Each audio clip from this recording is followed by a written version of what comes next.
Olá, a paz do Senhor. Meu nome é Adilson Benevides, sou professor aqui do CETEP, Seminário Teológico de Pernambuco.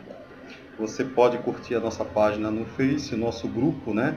O grupo chama-se CETEP. Você pode curtir o nosso canal lá no YouTube, que é o Adilson Benevides, né? É só procurar lá no YouTube e curtir a nossa página.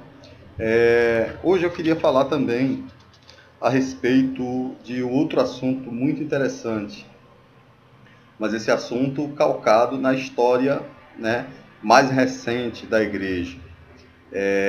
Alguém já disse, no caso foi John Piper, ele disse que se você quiser realmente se aprofundar no conhecimento teológico, se aprofundar na verdade da Escritura Sagrada, uma das coisas que você não deve deixar de lançar a mão é escolher um teólogo que você poderia viver com esse teólogo, ler as suas obras, se hospedar com ele, aprender com o seu modo de vida, né? Aprender com o seu ensinamento.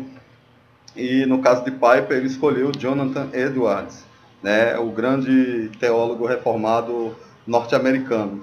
No meu caso, como bom arminiano, né? Eu não poderia escolher outro, senão o próprio John Wesley. E eu queria falar um pouquinho a respeito da aurora do grande despertamento inglês, que veio a lume sob o ministério de John Wesley. E também daqueles que eram conhecidos como o Clube Santo, né? Eram 3 jovens em chamas, 3 jovens cheios do Espírito Santo. Um deles chamava-se John Wesley, que tinha 35 anos. O outro chamava-se Charles Wesley, que era músico, né? E, inclusive autor de vários hinos, né? Que ainda são cantados na Inglaterra. Que tinha 31 anos, né? O Charles Wesley. E o George Whitefield, que era o mais novo do grupo, que tinha apenas 18 anos de idade. Eles eram alunos ali de Oxford, na Inglaterra. E se reuniam muitas vezes para orar e buscar a santa presença de Deus. Eles tinham métodos próprios, né? Tinham determinadas regras, horas para tudo, de natureza que as pessoas começaram a pejorativamente chamá-los de o Clube Santo ou os traças da Bíblia, né? Posteriormente, eles vieram a ser conhecidos como metodistas, ou seja, por causa dos métodos que eles empregavam na busca de santidade, eles acabaram sendo conhecidos como metodistas, né? Começaram a formar as sociedades metodistas, inclusive o próprio John Wesley não é só um dos grandes nomes aí do despertamento inglês do século XVIII, mas também é o fundador do metodismo a nível de mundo. É preciso a gente entender como foi profundo essa mudança dentro da Inglaterra sob a pregação do Evangelho feita por John Wesley, principalmente, por Whitefield e por Charles Wesley, o seu irmão. Só que para que a gente possa entender a profundidade desse grande avivamento, a gente precisa ver o quadro negro em que estava mergulhada, né, em que pode ser pintada com cores muito negras a Inglaterra daqueles dias, do século XVIII. Né? No século XVIII foi um período de grande escuridão moral e espiritual, de inquietação política. Né? Na Inglaterra, o deísmo tivera um efeito devastador e a autoridade da Bíblia estava abalada. A indiferença espiritual e o ceticismo graçavam. A liberdade degenerou em licenciosidade. A religião esvaziou-se da sua espiritualidade e poder. Encarada com desprezo, ela se tornou quase um simples código de ética. As massas permaneceram intocadas pela igreja. Lá, os serviços da igreja declinaram, os prédios estavam deteriorados, a adoração fora negligenciada. Quase não havia crentes, na verdade, né? Só 4 ou 5 membros da Câmara dos Comuns de Londres frequentava a igreja. Olha só o que é que um dos céticos, né, disse a respeito desses 4 ou 5 que frequentavam a igreja. O Lord Bolingbroke censurou o grupo de clérigos pelo seu estilo de vida e o chamou de o maior milagre da terra.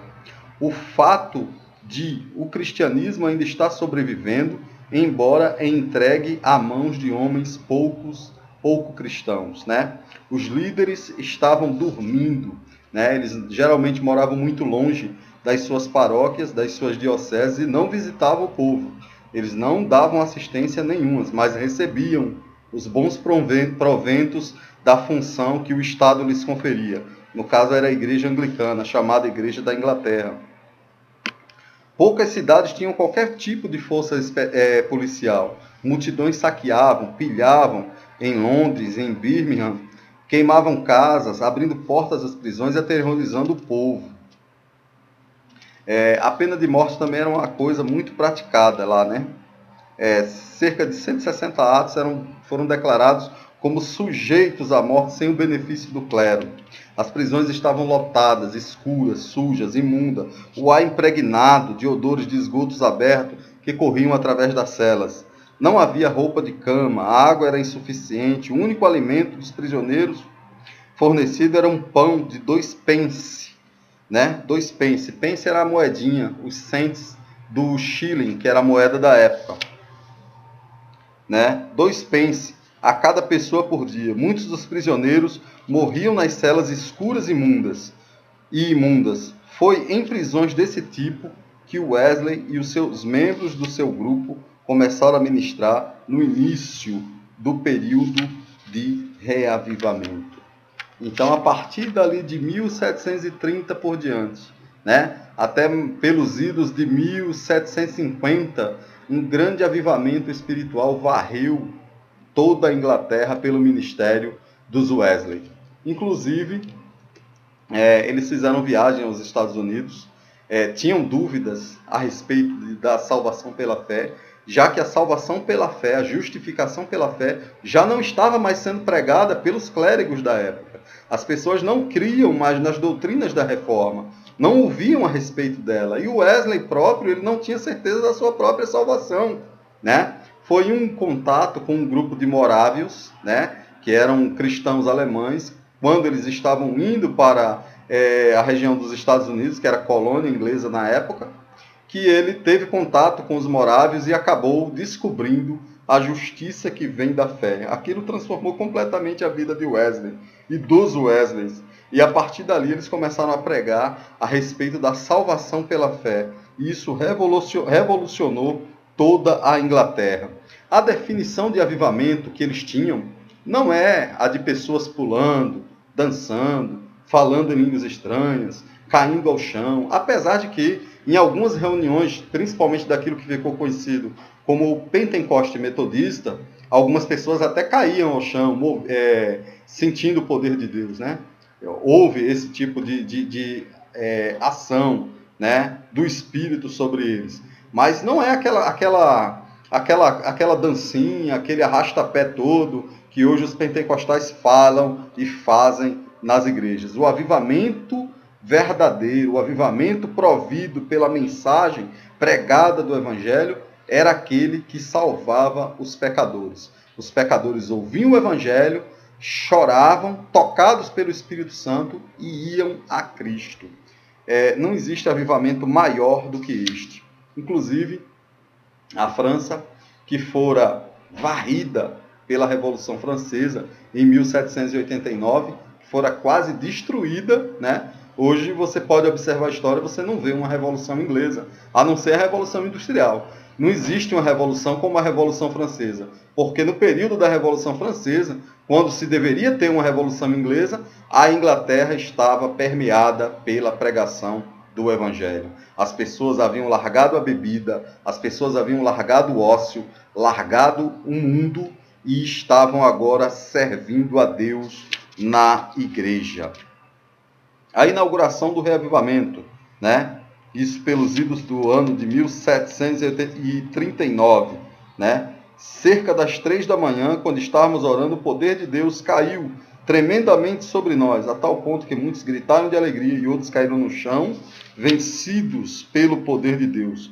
Tão logo nos recobramos um pouco desta reverência e surpresa da presença da Sua Majestade, começamos a cantar: Nós te louvamos, Senhor, e te reconhecemos como Senhor. Este evento ficou sendo conhecido como o Pentecoste Metodista.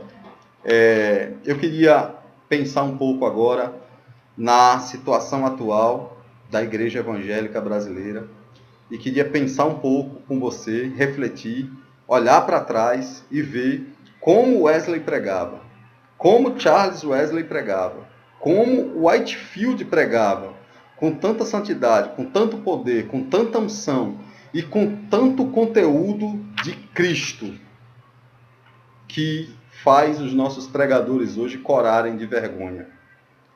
Hoje, as pessoas não estão pregando mais Cristo, estão pregando a vitória, o milagre, é o receba, é a dancinha, é o arrastapé, né? Mas não estão pregando Cristo. Um grande homem de Deus, um dos maiores evangelistas internacionais, o Dr. T.L. Osborne, já disse que se um pregador não prega Cristo e este crucificado, é porque Cristo não é uma revelação para ele. Cristo não está sendo uma revelação para ele. Ele não foi tocado por isso, então por isso ele não está pregando.